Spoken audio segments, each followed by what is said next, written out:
Bienvenidos a Neurociencias, Factores de Riesgo para la Salud, un programa dedicado a explorar los desafíos y avances en el campo de la neurociencia, con especial énfasis en los factores de riesgo para la salud cerebral. Hoy nos sumergiremos en uno de los temas más relevantes y urgentes en el ámbito neurológico, la enfermedad vascular cerebral. Este programa se transmite a través de TV UJAT, canal 35.1 de televisión abierta y Facebook Live UJAT.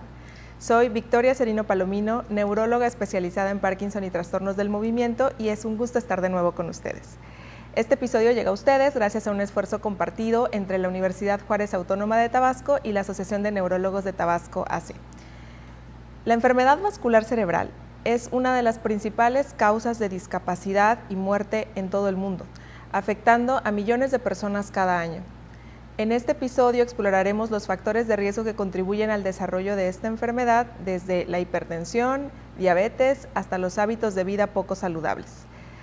Vamos a profundizar en los últimos avances en la comprensión, prevención y tratamiento de esta enfermedad, y descubriremos cómo la investigación en la neurociencia está transformando nuestra comprensión de los factores de riesgo, así como abriendo nuevas vías para la promoción de la salud cerebral.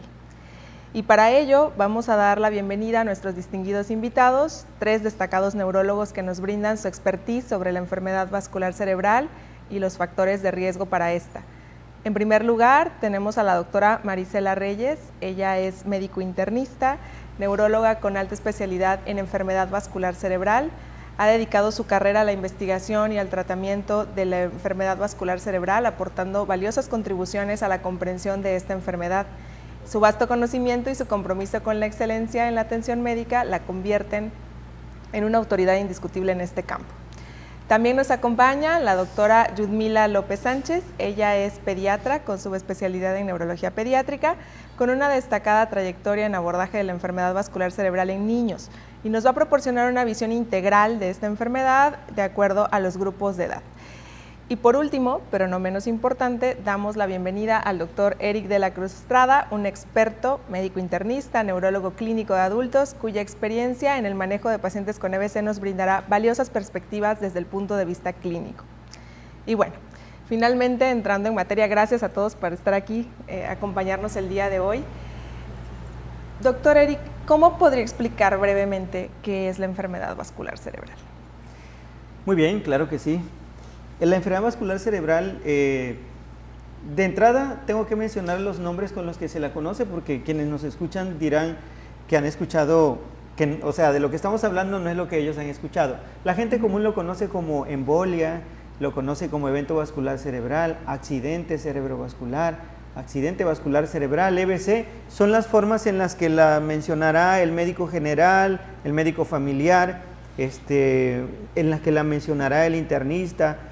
Pero en general, en pocas palabras, es una interrupción, generalmente, aunque a veces también, una arteria de las que le llevan sangre al cerebro que se tapa o se rompe.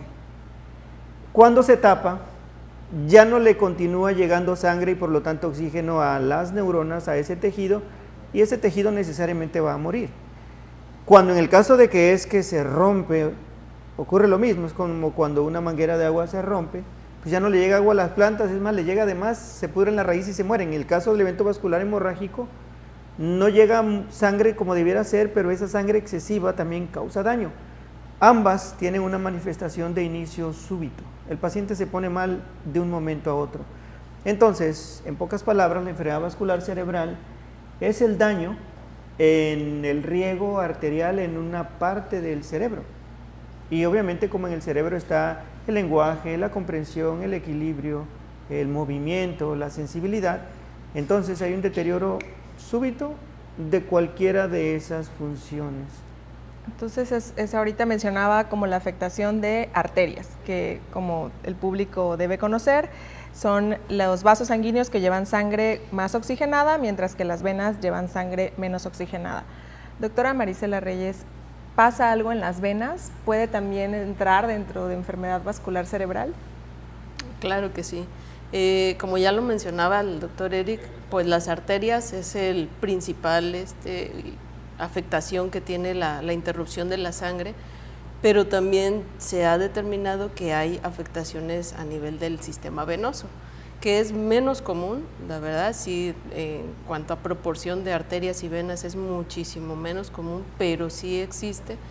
Y la forma de presentación sí cambia un poco en cuanto a las manifestaciones, pero también puede haber alteraciones del movimiento, puede haber alteraciones de la conciencia, del habla, de la comprensión. Entonces también es otra parte que nosotros los neurólogos tenemos que tener presente cuando hay alguna persona en cierto grupo de edad, porque ya tienen unas características más especiales ese tipo de pacientes. Específicos riesgos, ¿no? Características de esa persona para tener esta enfermedad. Así es. ¿Y cuáles diría que son los principales factores de riesgo para tener enfermedad vascular cerebral, ya sea infarto, hemorragia? Pues mira, sí hay factores ya bien determinados, de hecho se conocen como factores de riesgo cardiovascular porque son tanto para eventos cerebrales como para eventos del corazón. O sea, ambas enfermedades, esos factores son los que te predisponen a presentar este tipo de eventos. ¿Cuáles son? La principal es la hipertensión, la diabetes, problemas de colesterol elevado, triglicéridos, problemas de obesidad también, sobrepeso, sedentarismo, tabaquismo. Actualmente pues ya estamos viendo un poco más de consumo de sustancias, cocaína, drogas ilegales, marihuana. Entonces todos esos factores de riesgo son los principales, más no los únicos, que nos pueden facilitar el que una persona presente un evento cerebrovascular de isquémico, que es el más frecuente, o hemorrágico. Y esto es súper frecuente. Todos esos factores de riesgo yo creo que nos suenan familiares a todos. Todo el mundo conoce a más de una persona con hipertensión en su familia, más de una persona diabética. Y bueno, si fumamos, tomamos, etcétera, pues vamos poniendo las barbas a remojar. Doctor Eric, ¿algo que quisiera agregar de los factores de riesgo? Sí, muy bien. De hecho, hay por lo menos así frecuente unos 14 factores de riesgo. Ya la doctora Reyes mencionó los más importantes, pero a veces hay grupos especiales que tienen factores de riesgo. Uno de ellos es la edad. Tener edad mayor a 60, 65 años incrementa el riesgo de hacer un evento vascular cerebral. Personas que tengan enfermedad cardíaca, a veces hay arritmias cardíacas, falla cardíaca cuando el corazón está crecido, eso es otro factor de riesgo. También tenemos el etilismo. Se supone, se había mencionado que una copita de vino es un factor protector de evento vascular cerebral. Y eso sí es cierto, pero no del todo. Luego se descubrió que no es el vino, sino una copita de algo. Porque al final de cuentas ameniza el momento, baja el estrés. O sea, un caballito, Así ¿algo es, así? así es, una cervecita, una copita de vino, un caballito ahí, una latita de cerveza. Pero el problema está en cuando se consume de forma abundante, porque se relaciona, puede inducir arritmias cardíacas, puede predisponer a cardiopatía dilatada. Entonces, quizá una pequeña cantidad es más que nada por el relax, y a grandes cantidades el alcohol también es factor de riesgo para un evento vascular. Hay un factor muy importante que por desgracia, no se ha podido cuantificar, qué es el estrés. El estrés psicosocial, cuando se hacen estudios en personas que viven sometidas a estrés, problemas, tensiones laborales, económicas, sociales, personas que viven corriendo, viven preocupadas por deudas, problemas en sí, familiares, eso se ha demostrado que incrementa el riesgo de evento vascular cerebral. De hecho, también cuando las telenovelas dicen muchas mentiras, pero cuando en una telenovela a alguien le dan una mala noticia y se infartan, es real también que eso puede causar un evento vascular cerebral, porque puede una mala noticia incrementar la presión y se rompe una arteria, induce un EVC. O también está demostrado cuando te dan una mala noticia o algo pasa, se echa a andar un mecanismo que se llama sistema adrenérgico, empieza el corazón tucu, tucu, tucu, tucu, rápido, y eso incrementa también, entre otras cosas, la viscosidad sanguínea, y una persona puede infartarse en ese momento, tanto en el corazón como en el cerebro. También tenemos algunas enfermedades en sí. Hay personas que ya traen un incremento en la coagulabilidad de su sangre. son personas que desde edades jóvenes ya tuvieron un problema, o personas que tienen enfermedades autoinmunes que pueden incrementar esto. Eso se puede saber a veces, por ejemplo, mujeres que tienen abortos espontáneos repetitivos, pierden a sus productos y no saben por qué. Puede ser también una enfermedad, una predisposición que pueda inducir un evento vascular cerebral. Entonces, quizá así como para enumerar hipertensión, diabetes, colesterol, triglicéridos, el sedentarismo, el no hacer ejercicio, el consumo de sustancias como alcohol, tabaco, cocaína, el tener una enfermedad cardíaca, también la raza latina. Miren, las razas de más riesgo son la raza negra, pues aquí hay pocos afroamericanos, pero somos latinos todos, así que tenemos un poquito más de riesgo que los blanquitos, pero no porque estén chelos, sino de origen caucásico, que son más los europeos, así que ni que estén chelitos, estamos aquí en Tabasco, no se salvan. Entonces, ese es otro factor de riesgo. Enfermedades de la coagulación, el estrés psicosocial. Hay otros que se han nombrado, pero es difícil mencionarlo. Por ejemplo, tener un sueño muy suprimido, es decir, que la persona no está durmiendo bien. También puede incrementar en que acelere el envejecimiento de los vasos, que es un factor de riesgo. El colesterol y triglicérido, porque a la postre y el fumar juntos pueden incrementar el envejecimiento de las arterias, y una arteria envejecida se puede ir tapando y antes o después va a producir un evento vascular cerebral. Y si es frecuente escuchar diabetes, hipertensión, estrés, yo creo que todos, ese es el mal del siglo, todo el mundo está estresado, todo el mundo está corriendo, todo el mundo tiene algo urgente, ¿no? La verdad sí, todo el mundo es más, en este momento tengo un pendientito. Es más, yo pensé que ya no iba yo a llegar a esta entrevista y Dios mío, no me va a dar un EBC, pero bueno, ya estamos. Y hablando ahorita, hablamos de muchos factores de riesgo, obesidad, hipertensión, consumo de sustancias. ¿Qué pasa con los niños? Que bueno, idealmente esperaríamos que no consumieran sustancias, que no fumaran, que no bebieran, que no estuviéramos enfrentándonos a obesidad. ¿Cuáles son los factores de riesgo en niños, doctora Yudmila? Bueno, la realidad es que el evento vascular cerebral en niños tiene una cara muy diferente, tal vez en cuanto a factores de riesgo. Creo que me gustaría, antes de esto, mencionar que si bien no es una condición muy frecuente en la edad pediátrica, pues sí se ha considerado que es la cuarta causa de consulta para déficit neurológico en neurología pediátrica. Sí. También a nivel mundial se comenta que es la 10ª causa de muerte para pacientes. Y, por ejemplo, del total de niños que tienen eventos vasculares cerebrales, el 10% puede fallecer, un 20% puede tener recurrencias y pues el 70% de los que sí están con nosotros y que tienen un evento vascular cerebral, pues tienen secuelas, ¿no? Sobre todo impacto en el neurodesarrollo, en el aprendizaje, en el lenguaje, epilepsia, déficit motores, debilidad en alguna parte de su cuerpo.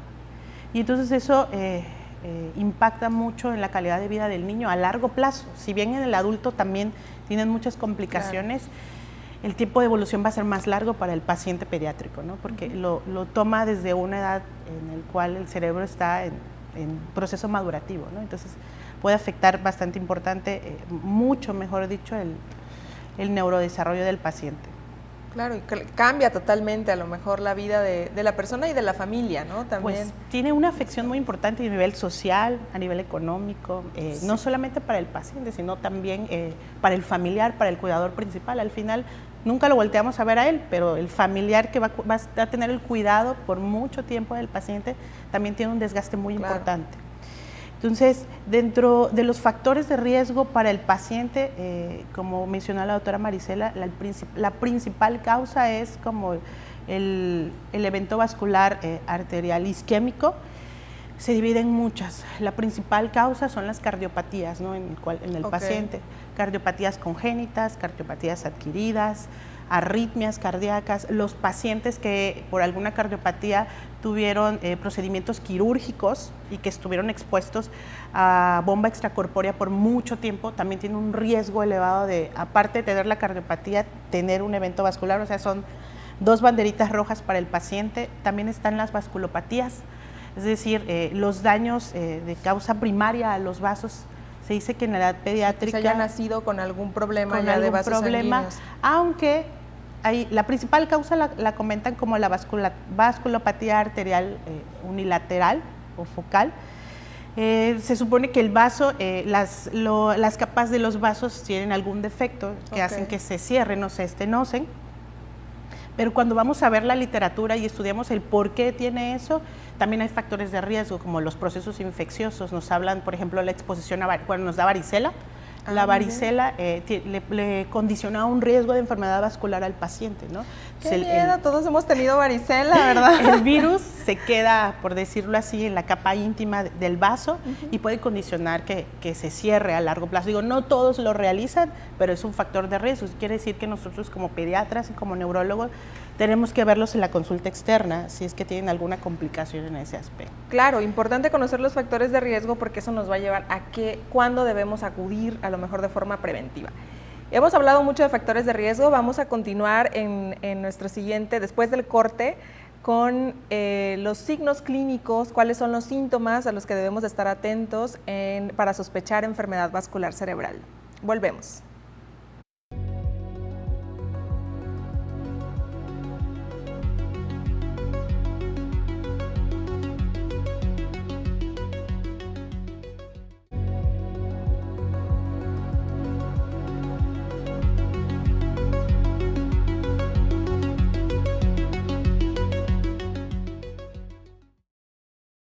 Ya estamos de vuelta aquí con los doctores platicando sobre enfermedad vascular cerebral, en la que ya un nuevo miedo desbloqueado, el saber que la varicela no solo deja marquitas en la piel, sino también nos puede dar riesgo en la infancia o en la edad pediátrica para enfermedad vascular cerebral. Y bueno, nos fuimos a hablar un poco del impacto que esto puede tener en las familias, en los costos, y no hemos hablado todavía de cuáles son las manifestaciones clínicas que nos deben hacer acudir de forma temprana con un especialista, si esto es de programa la consulta. ¿Cómo se manifiesta un infarto o una hemorragia cerebral? Doctora Marisela.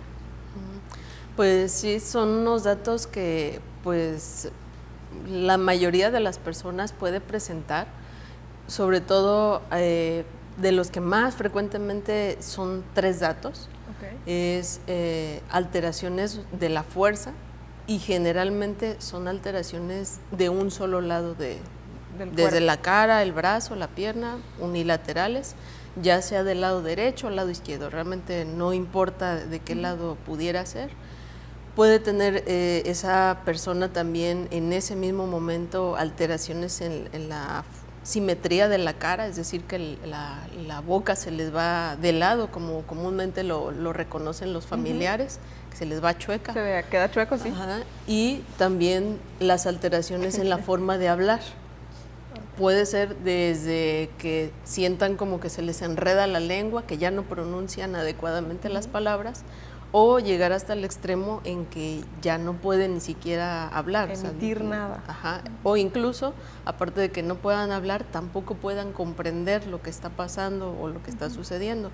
Esos 3 datos son los más frecuentes, pero no los únicos, porque también pueden haber alteraciones de la vista, alteraciones del equilibrio, caminar como borrachitos de forma súbita, sin haber consumido absolutamente nada.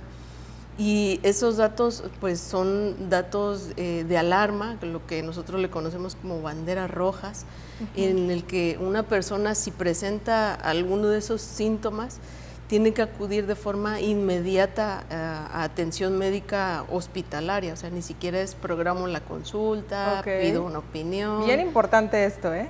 Sí, de que voy a la farmacia, consulto que me chequen con mi la comadre, presión, a ver qué opina ella. que me tomo la coca, no, o sea, nada de eso. Tiene uno que acudir de forma inmediata a un hospital, porque es muy probable, o sea, por lo menos un 90% de posibilidades de que esté presentando una enfermedad vascular cerebral. Como ya lo había comentado el doctor Eric, hay de 2 tipos, puede ser hemorrágico o puede ser isquémico. No lo podemos saber de forma física por lo que tenga el paciente. Se manifiesta igualito y hasta que tengamos los estudios complementarios que vamos a platicar más adelante es que ya podemos determinar si se rompió el vaso o se cerró el vaso. Así es, ¿sí? Entonces no podemos saberlo, idealmente no deben de tomar ningún medicamento, salvo que tuviera, no sé, la posibilidad de checarse la presión en casa y que tuviera la presión elevada, tomar sus medicamentos antihipertensivos, pero idealmente es casi correr al hospital más cercano para la atención. Entre más pronto se atienda, se evalúe, se hagan estudios, las posibilidades de mejoría de ese paciente, e incluso la remisión completa de los síntomas, es posible. Ok, esto es bien importante porque veíamos que es de las enfermedades más frecuentes, que más van a darnos en adultos, que más van a dar discapacidad, que obviamente van a tener un alto costo, que son casi, o sea, después del infarto cardíaco, quizás sea la causa de muerte más común también asociada en adultos. Entonces, esto es como fundamental porque nos están diciendo que hay algo que se puede hacer, ¿no? Hay algo que se puede hacer para revertirlo o para mejorar el pronóstico. Ahora, la otra vez en una sesión, en un programa previo, platicábamos sobre la epilepsia y decíamos que las manifestaciones eran muy vastas porque dependía de en qué área del cerebro como que cayera en ese tema, pues el foco irritativo de la epilepsia. Y acá es dependiendo, me imagino, de qué vaso sanguíneo se rompa. ¿Sí? Es la manifestación que va a dar. Doctor Eric, ¿con qué frecuencia esta enfermedad, ya sea infarto o hemorragia, da dolor de cabeza? Muy bien, todo depende. Generalmente el evento vascular, bueno, de entrada el cerebro no duele. Así que cuando una arteria se tapa, es que dice, ay, doctor, acaba de desbloquear el cerebro. ¿Cómo si yo vivo con dolor de cabeza? No, es que el cerebro no tiene, sí, hay cosas, estructuras que duelen, pero no es el cerebro. Al cerebro lo puedes en vivo hasta cortar, rebanar y no hay dolor. Son otras estructuras que duelen, así que de entrada el evento vascular, cuando se tapa el vaso, suele no haber dolor de cabeza. Ahora bien, el que suele dar dolor de cabeza es el hemorrágico, porque al final de cuentas sangra y está tirando sangre, se va haciendo una bola de sangre, hace un coágulo y eso hace un efecto de masa. Aumenta la presión dentro del cráneo y eso sí da dolor. Ahora bien, es muy poco frecuente que el infarto, que cuando el vaso se tapa dé dolor, pero si llega a ser muy grande sí puede inducir dolor. No sé, quizá un 5, un 10% de los pacientes pueda desarrollar dolor en el evento vascular isquémico, pero eso es así como exagerado, es raro. Normalmente es lo que menciona la doctora Reyes, que da debilidad del hemicuerpo, alteración sensitiva, alteración en el lenguaje, la persona comienza a tener tartamudear, no puede hablar, comienza a hablar arrastrando la lengua, se le altera la fuerza, cosas, ¿no? Difícilmente diga que tiene dolor de cabeza. No obstante, el hemorrágico puede dar dolor de cabeza un 20, un 30%. Es decir, 3 de cada 10 le duele la cabeza. Pero como decía la doctora Marisela, guiándonos por dolor de cabeza para decir si fue hemorragia o isquemia, de plano ni los expertos. Ahí a fuerza hay que hacer imagen, pero en sí no esperen a que duela la cabeza. O sea, si la persona piensa, es que no me duele la cabeza, no puede. No. El dolor de cabeza es cualquier cosa que no se va a presentar con frecuencia en un evento vascular cerebral. Entonces, son más los datos que la doctora Reyes mencionó. Acuérdense también que a lo mejor tenemos la idea de que es que si la presión la tengo alta, ¿cómo que la tengo alta si yo no siento nada? Yo no siento dolor de cabeza. Bueno, por eso le llamamos el asesino silencioso a la hipertensión, porque justo no da signos y síntomas hasta que ya nos dio un infarto y entonces nos dejó con un lado del cuerpo sin moverlo, o hasta que ya se rompió y a lo mejor fue la hemorragia tan grande que dio dolor de cabeza, pero justo teniendo estos déficits, o sea, como esas alteraciones, es que hay que acudir al hospital y no se van a esperar a que les duela algo, porque no duele, o sea, simplemente se pierde una función, ¿no? Y muchas veces, bueno, yo he conocido pacientes que dicen, es que ya se sentía mal antes de acostarse, pero dijimos, bueno, igual se duerme y se levanta mejor. O sea, híjole, y ahí perdimos, yo creo, ahorita que nos estaba diciendo, doctora, tiempo importante. ¿Por qué es importante el tiempo? ¿Qué tratamiento podemos dar? Pues sí, mira, el tiempo, como dices, es fundamental en este tipo de enfermedad, sobre todo en el EBC isquémico o infarto cerebral, que es exactamente lo mismo, porque al haber esa obstrucción de un coágulo, un trombo en esa arteria, que ya no deja pasar la sangre, que se pierden funciones, si uno aplica un tratamiento, que sí lo hay, ese vaso se puede nuevamente liberar y volver a pasar sangre, como que se rompe el coágulo y la persona recupera esas funciones. Pero esa posibilidad de dar ese tratamiento es realmente en las primeras 4 horas y media desde que empezaron los síntomas. Pero si, como mencionas, la persona ya a lo mejor empezó a arrastrar la lengua, se empezó a enchocar la boca y dice, no, está cansado, se le subió la presión o algo así, váyase a dormir, perdimos todo ese tiempo valioso, ese tiempo importante, y ya después, aunque lo lleven al hospital, que pueden ser a las 10 horas, 12 horas, al día siguiente, pues prácticamente ya no va a haber la posibilidad de hacer gran cosa por esa persona, obviamente. Para revertirlo, pero sí para revertir. atender y que no haya complicaciones, ¿no? Sí, pero pues la secuela que a lo mejor o no iba a haber o la secuela que iba a quedar iba a ser mucho menor, pues no va a ser posible porque el paciente y los familiares, que pues también por falta de conocimiento no acuden al hospital de forma inmediata. Y ese es el objetivo de este programa casi principalmente, que ustedes se vayan también educando en cuándo tengo que ir, en qué momento tengo que ir. No se esperen, o sea, la mayoría de las veces, si tienen estos síntomas de repente, o sea, el doctor y la doctora Marisela han enfatizado mucho de forma súbita. Yo estaba bien y de un momento a otro hasta estaba parado y se cayó porque perdió la fuerza de un lado. O de pronto estaba bien y se le enchuecó la boca y no puede hablar bien o no me entiende o está diferente a lo mejor, sin que necesariamente pierda la conciencia, porque estamos hablando de una persona que puede seguir despierta. Y a lo mejor cuando alguien se desmaya o algo llama más la atención que cuando alguien pierde una función cuando es igual o más grave a veces, ¿no? Entonces, ¿qué podemos hacer? O sea, aparte de esta sustancia se puede administrar y puede abrir el vaso sanguíneo en el caso de un infarto, ¿no importa el tipo de infarto? O sea, la causa, perdón, del infarto. No, realmente muchas de las veces en el momento, o sea, crítico, agudo, el que está empezando todo el problema, ni siquiera sabemos cuál es la causa que originó ese infarto. Solamente estamos ante el paciente que tiene un déficit, que nosotros estamos evaluando, que se le hace su estudio, en este caso puede ser una tomografía, una resonancia, dependiendo de lo que tengamos a la mano, y si cumple con los requisitos, porque también tiene que cumplir con ciertos requisitos para que nosotros podamos ofrecer ese tratamiento que se llama trombolisis.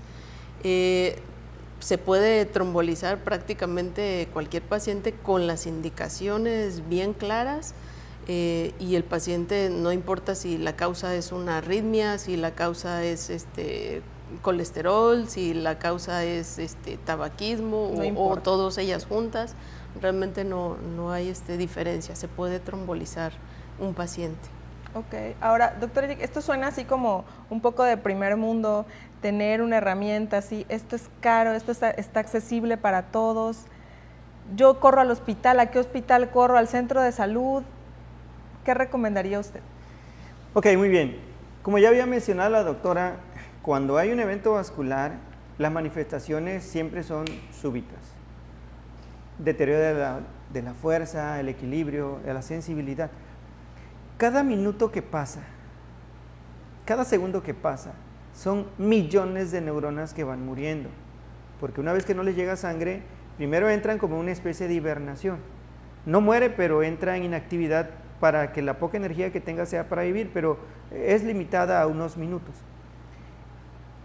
Pasando 5, 10, 20, 30 minutos, se van muriendo más millones y millones y millones de neuronas, más o menos, así como para que se quede comprendido, llegada a las 4 horas y media ya murieron todas.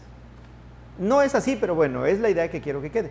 De manera tal que si ustedes llevan a su paciente que se les deterioró la fuerza, el lenguaje, la marcha, entre más rápido lo lleven, más recuperación va a tener.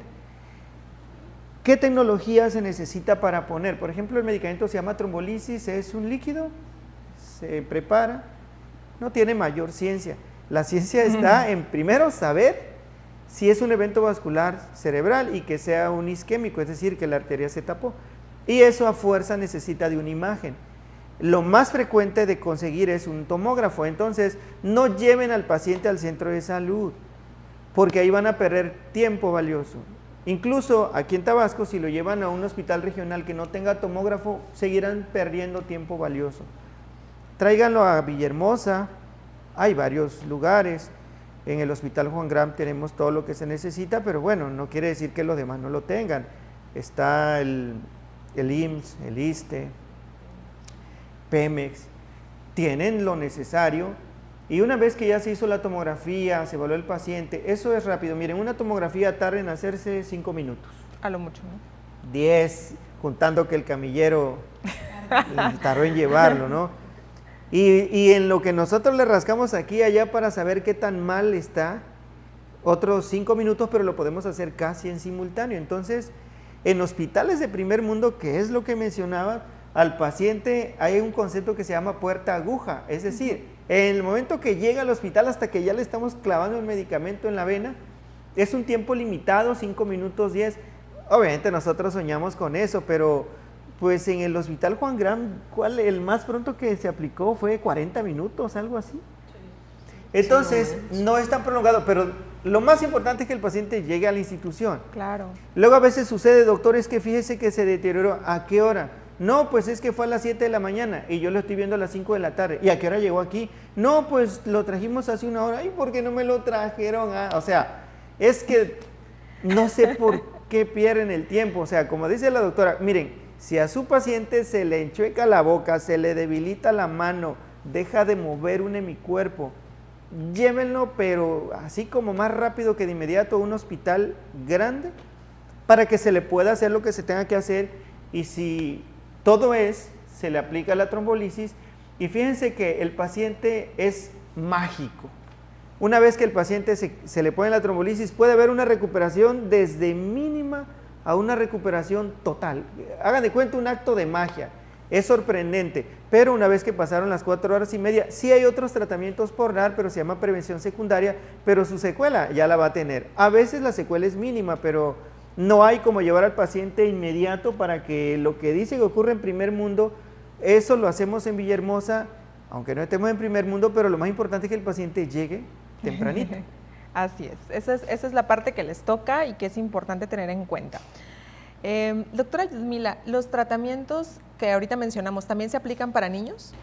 Sí, se pueden aplicar al paciente pediátrico, como dijo la doctora Marisela, pero también tiene ciertos criterios, ¿no?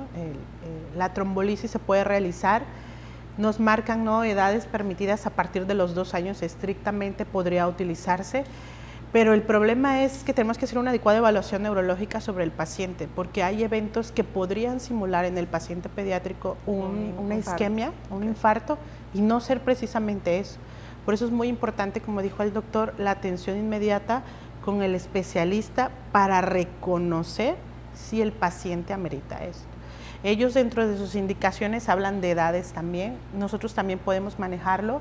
No hay tantos estudios como en el adulto, pero sí hay guías que hablan sobre la experiencia de ciertos hospitales y tienen sus guías de paso a paso, igual para trombolisis, la evaluación clínica, el reporte, la evaluación de la tomografía, y pues también...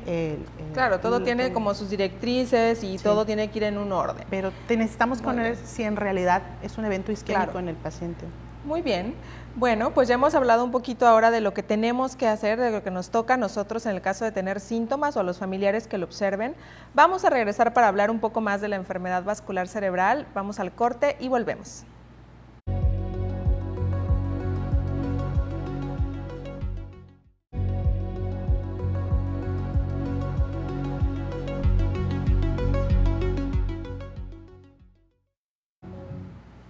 Ya volvimos para continuar hablando de la enfermedad vascular cerebral. Y nos quedamos en que la doctora Yudmila nos estaba contando que también a los niños se les puede aplicar este tratamiento para revertir un infarto cerebral independientemente de la causa. Ahora, en niños igual, digamos que se quedan chuecos, pierden la fuerza, se les va la boca, o cómo, o sea, si le pasa, ¿le puede pasar a un bebé? Sí, claro que sí.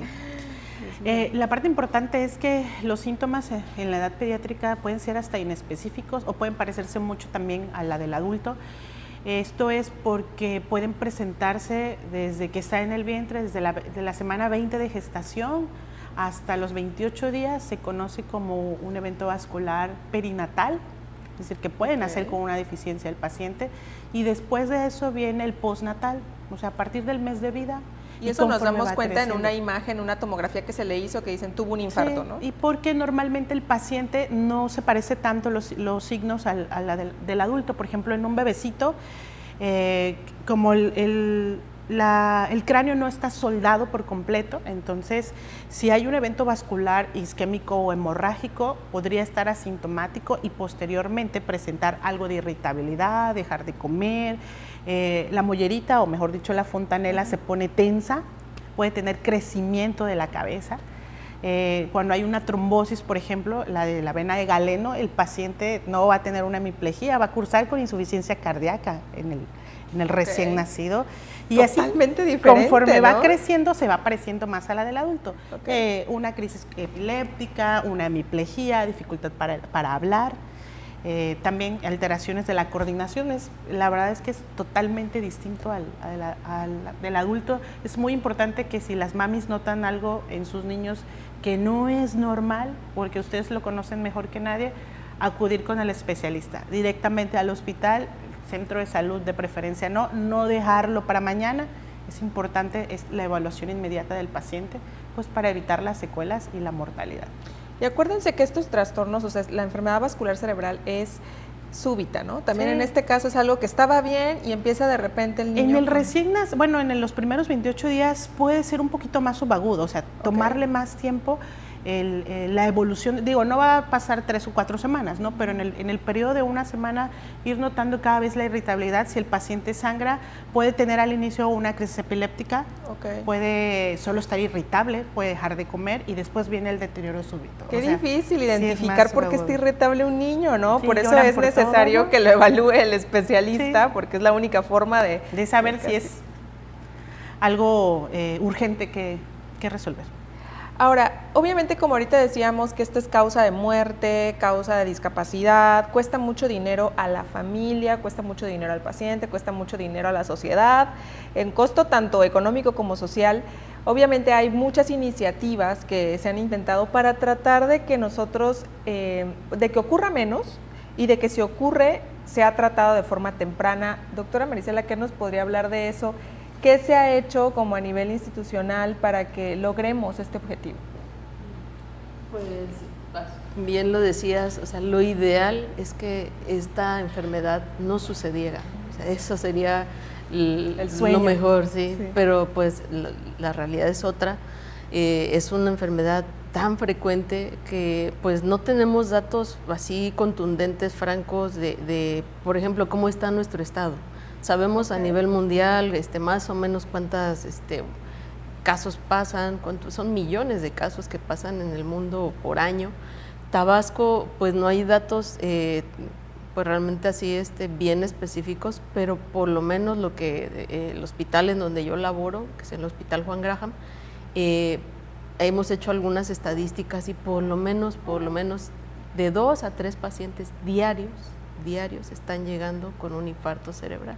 Wow. De ellos, esos pacientes realmente a lo mejor un 2%, 5% o menos se llegan en el tiempo que debe de ser, en el tiempo de las 4 horas y media que tanto hemos repetido para poderles ofrecer el tratamiento. Entonces, pues el problema obviamente, como ya lo mencioné, es a nivel mundial. Entonces, desde el nivel mundial pues se han hecho iniciativas, se han tratado de hacer grupos.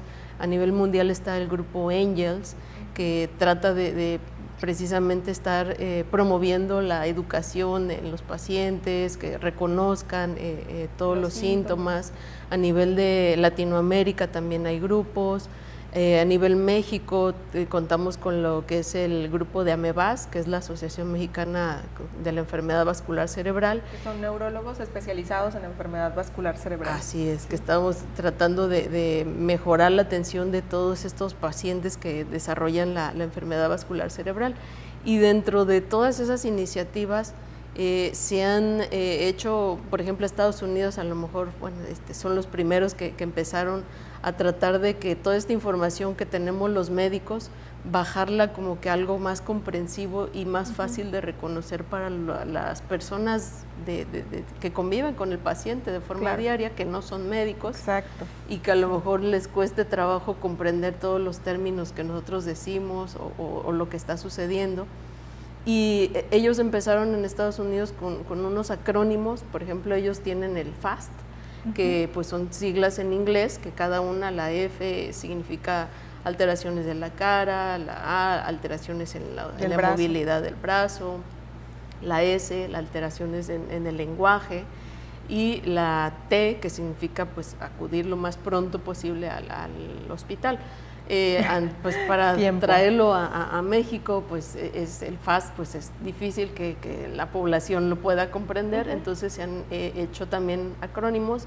Hay uno que ahorita está como que un poco más fácil de comprender, de memorizar, que es el camaleón, que ahorita lo vamos a ver en la imagen, para poder reconocer precisamente estos síntomas que son los más frecuentes, lo que ya habíamos platicado. La camaleón es cara, mano, lenguaje, y el ON, lo último de camaleón, es la atención hospitalaria inmediata. Enciéndanse y vámonos al hospital, ¿no? Así es. Y llamen a emergencias, porque también creo que no mencionamos eso, a lo mejor, de levantar el teléfono y llamar al 911, como se hace en todas las películas, ¿no? De que alguien se siente mal, llamen al 911. También tiene utilidad. Claro. Tiene utilidad, porque si yo digo me pueden decir a qué hospital llevarlo, y si lo llevo a ese hospital, le pueden avisar al hospital para que tenga todo listo y sea todavía más rápido, ¿no? Ágil este proceso. Así es, sí. Ahorita pues ya aquí en el estado contamos con un 911 y eso también ha facilitado un poco, porque también los paramédicos, que son los que están en las ambulancias, también ya tienen conocimiento de estos signos, se han ido capacitando, como que cada vez empezamos a voltear un poco más hasta a esta enfermedad. Y también ellos ya reconocen, dicen, esto es probablemente un infarto cerebral, vamos a llevarlo al hospital lo más rápido, e incluso sí, pueden avisar al jefe de urgencias en ese momento, paciente va con datos sugestivos de un infarto cerebral, y despéjenme el tomógrafo, déjenme todo el mundo despierten está al camillero esperando, ya incluso en ocasiones hasta nos avisan a nosotros para que pues también hagamos lo propio de las evaluaciones y demás. Y pues esa sería la forma ideal de tratar al paciente, ¿no? Entonces sí se han ido haciendo cada vez un poco más de iniciativas, y pues es el trabajo de nosotros, los neurólogos, de dar a conocer esta enfermedad a la población en general, y pues que no se olviden del camaleón, ¿sí? Acuérdense que quede de este programa, con que quede camaleón, con eso nos conformamos, para que no se les olvide, ya sea que dibujen el camaleoncito en su mente, no se les olvide cuáles son los síntomas por los cuales tenemos que acudir a un hospital. Ya dijimos que cuente con todos los insumos para que nos atiendan. Y doctor Eric, ¿qué pasa si ya se me fue el tiempo? No lo atendí, vivo muy lejos, a lo mejor vivo en una comunidad a más de 4 horas, eso es también un impedimento de un hospital que tenga a lo mejor el insumo. ¿Qué va a pasar con la persona con un infarto, con una hemorragia? Muy bien, como dice una canción, no todo está perdido. Cuando ya el tiempo se perdió, todavía hay cosas que hacer. Nosotros le llamamos prevención secundaria. Cuando la persona estamos identificando que tiene factores de riesgo, y empezamos a tratar antes de que dé el infarto, se llama prevención primaria. Pero cuando ya nos dio, lo que queda a primera mano veloz es la trombolisis, sería lo ideal. Pero cuando ya se nos gastó ese tiempo, todavía podemos, número 1, dar prevención secundaria. Es decir, ya tuvimos uno, pero tenemos que evitar que nos dé otro, porque no crean que solamente nos va a dar uno ya. Si tenemos factores de riesgo, nos vamos a estar infartando hasta que eso nos mate. Entonces, hay que dar lo que se llama prevención secundaria, que también implica buscar de dónde vino el infarto. Las causas más frecuentes son enfermedades del corazón, enfermedades de las arterias, pero hay otras, ¿no? Enfermedades procoagulantes, múltiples factores, cardiopatías, alteraciones de las válvulas cardíacas. Entonces, si bien es cierto que no lo pudimos llevar a tiempo, hay que llevarlo, porque hay que hacer estudios de extensión para investigar de dónde vino el infarto. Porque si una persona se nos infarta y no buscamos identificar la causa, se va a volver a infartar. Hubo un tiempo en que cuando yo estaba formándome llegaba el paciente con evento vascular, le damos la atención que no se fuera a complicar, que no se le alterara la glucosa y lo mandábamos a casa. O sea, hubo un tiempo en que no se investigaba y al poco tiempo regresaba con un evento vascular. Ahora no, eso es un crimen. Ahora tiene que ingresarse, en el hospital le hacemos estudios, buscamos identificar la causa. Si la causa se puede tratar, la tratamos. Si no identificamos, damos medicamentos para disminuir el riesgo y la posibilidad de que vuelva a tener un evento vascular siempre va a existir, pero es muy baja. Y si la persona tiene factores de riesgo, hace rato mencionamos los factores. Bueno, si uno es hipertenso, tomar la medicina al pie de la letra y con eso ya se quita ese factor, aunque siga, digamos que baja a un mínimo.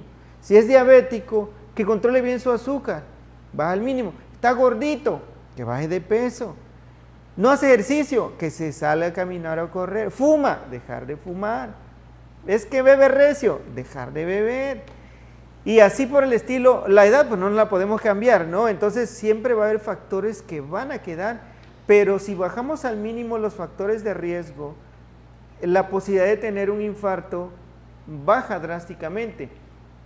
Les quiero compartir un código QR para los que estén en casita.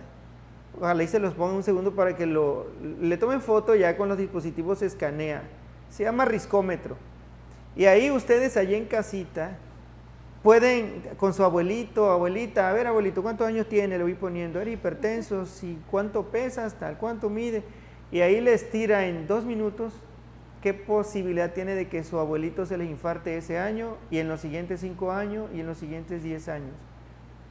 Y tiene una fiabilidad extremadamente alta. Si llegan a ver que tiene un riesgo alto, llévenselo con el doctor de volada porque el aparato les dice el riesgo, pero ya es el doctor que les va a puntualizar qué es lo que hay que hacer. Entonces, ya se nos infartó, si no llegamos a tiempo, hay mucho que hacer, pero ¿por qué esperarse que haya un evento vascular si podemos evitar que nos dé? Otro factor de riesgo, me quiero reivindicar es, miren, si ustedes han tenido papá, abuelo, algún familiar que haya tenido infarto cerebral o cardíaco, eso ya es factor de riesgo para uno de tener infarto. O sea, la carga familiar es alta. Entonces, tal vez somos flaquitos, hacemos ejercicio y todo bien, y ¡pum!, nos infartamos. Y da la casualidad que varios elementos de nuestra familia habían tenido infartos en el corazón o en el cerebro. Ese también es factor de riesgo. Entonces, hay que tratar de evitar eso. Entonces, imagínense, es como cuando las mamás dicen, no te subas ahí porque está mal esa tabla, te vas a caer. Ya lo saben, ya lo sabemos, ya nos lo advirtieron y aún así, allá vamos. Allá vamos y tenemos todos estos factores de riesgo identificados. Algo que mencionaba el doctor Eric me llama la atención. No sé ustedes, colegas, si en su experiencia, ¿cuántas personas llegan solamente por prevención? O sea, por decir, se ríe. Solo se rió el doctor, así, eso no existe, ¿no? Que tienen cardiopatías, okay. Así comúnmente los mandan a valoración neurológica. Pero los manda el otro especialista, el cardiólogo. Y al hematólogo para ver si es candidato, si requiere. Por ahí anda un pacientito igual que está como, desafortunadamente cayó en la parte de, llegó conmigo por un evento vascular cerebral, isquémico, pero pues sí, en realidad se tuvo que haber enviado antes. Antes, claro. Pero bueno, sí andan unos que otros ahí que llegan para valoraciones porque tienen algo que los predispone. En niños es distinto, ¿no? No claro, es tanto la obesidad y la hipertensión, pero pues sí tienen otras patologías que sí requieren que nosotros, tanto el servicio de neurología como hematología pediátrica, los revisamos en conjunto para prevenir estos eventos. Ya casi vamos a llegar a la conclusión de nuestro programa y me gustaría, doctora Marisela, que nos diera un mensaje final a la audiencia para quedarnos con esto como fresco en la mente que podamos tomar sobre la enfermedad vascular cerebral. Pues el mensaje tal vez sería como lo acaba de comentar el doctor, evaluarse, o sea, realmente lo ideal es la prevención primaria. Si reconocemos que tenemos factores de riesgo, pues tratar de modificarlos, los que se pueden obviamente, y pues tratar de que esa enfermedad no nos toque, porque desafortunadamente a veces dan las cifras como que un poco más aparatosas, como para que uno realmente le caiga el 20 y diga, pues creo que sí tengo que poner atención en mí o en mi familia. Antes, hace como unos 10 años, era 1 de cada 6 va a tener un evento vascular cerebral. Okay. Entonces, ahora ya no, ahora ya es 1 de cada 4. Entonces, imagínense, los que estamos aquí 4. sentados, alguno nos va a caer. Exactamente. Sí, entonces, bueno. Pero son cosas que podemos modificar, entonces vamos a realmente ya a pensar bien, a analizarnos, a cuidarnos para que ese evento pues no suceda. Claro. Esperemos que no suceda ni en nosotros ni en nuestra familia, pero si es así, pues buscar la atención adecuada para poder mejorar las secuelas. Y bueno, con este mensaje, y espero que la verdad este programa haya sido de provecho para todos, les agradezco mucho a nuestros invitados del día de hoy, doctora Yudmila, doctor Eric, doctora Marisela, por estar aquí. Gracias. Y los esperamos el siguiente miércoles para platicar sobre otro tema. Esperamos les esté sirviendo, les esté gustando. Gracias por acompañarnos.